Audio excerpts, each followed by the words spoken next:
कराची को दहशतगर्दी की बड़ी वारदात से बचा लिया गया। मंगोपीर में सीटीडी ऑपरेशन के दौरान कलअदम दहशतगर्द गिरोह से ताल्लुक रखने वाले 3 खवारिज मारे गए।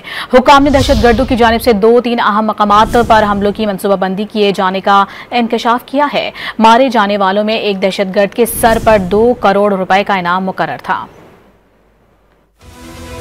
कराची में काउंटर टेररिज्म डिपार्टमेंट का बड़ा एक्शन। दहशतगर्दी की बड़ी कार्रवाई के लिए घात लगाए बैठे दहशतगर्द मार गिराए। मंगोपीर के एक मकान में दहशतगर्दों के छुपे होने की खुफिया इत्तला पर सीटीडी ने ऑपरेशन किया। इस दौरान दहशतगर्दों की जानिब से छापा मार टीम पर फायरिंग की गई। पुलिस की जवाबी कार्रवाई में 3 ख्वारिज मारे गए।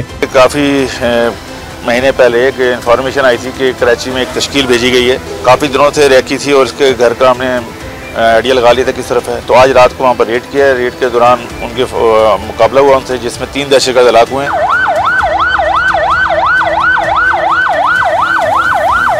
सीटीडी हुकाम ने मीडिया से गुफ्तगू में इंकशाफ किया कि दहशतगर्द कराची में 2-3 अहम मुकामात पर दहशतगर्दी की मनसूबाबंदी कर रहे थे। एक बुक मिली है, बुक से मुराद एक डायरी सी है जिसके अंदर उन्होंने टारगेट थे उनकी रफ अपने स्केचेस बनाए हुए थे और उसमें कुछ 2-3 अहम मुकामात थे जहाँ पर उन्हें खुद का हमला करना था। सीटीडी ऑपरेशन में मारे गए दहशतगर्दों का ताल्लुक उसी ग्रुप से था जिन्होंने कराची पुलिस ऑफिस पर हमला किया था और हलाक तकरीबकारों में चीनी शहरियों पर हमला करने वाला दहशतगर्द जाफरान भी है, जिसके सर पर सिंध हुकूमत की जानिब से 1 करोड़ रुपए का इनाम भी था।